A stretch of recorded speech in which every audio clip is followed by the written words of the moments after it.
Hi guys, welcome back sa channel ko. And kung bago ka pa lang, please don't forget to subscribe and hit the notification bell para updated ka parati.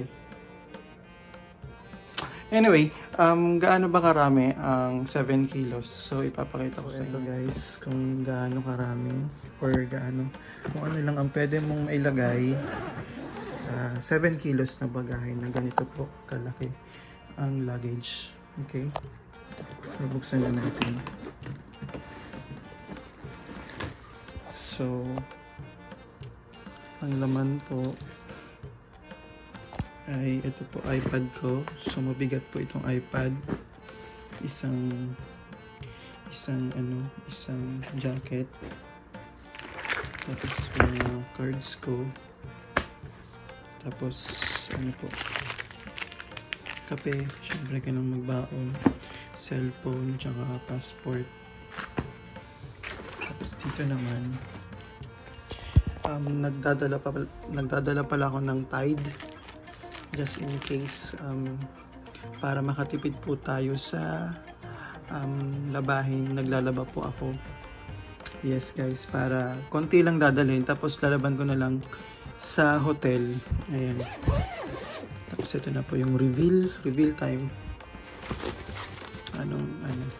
Ito po yung jacket ko, yung isa pa kapag sobrang lamig, tsaka magaan lang po ito, from Uniqlo. Tapos shorts ko, bali isa lang po dala kong shorts, so kaya po meron akong Tide para maglaba. Eyeglass ko, ayun lang. Ang balabal kung mainit, ang wallet na kung ano. Tapos itong wifi router, medyo mabigat po ito. Tsaka kung minsan kasi sa isang hotel wala pong shampoo, so nagdadala po ako just in case. Medyas.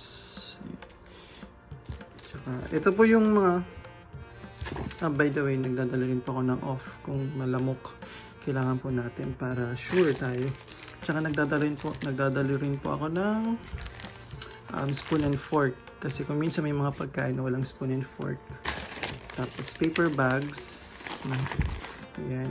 Just in case. Tsaka tissue. Pamunas. Tsaka ito pong dinadala ko pong medyas. Ito po yung dinadala ko na damit. So, ito po yung mga magagaan na damit.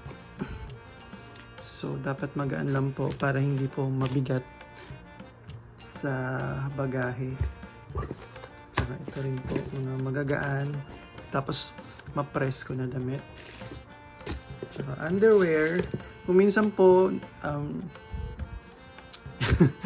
dalawa o tatlo lang po yung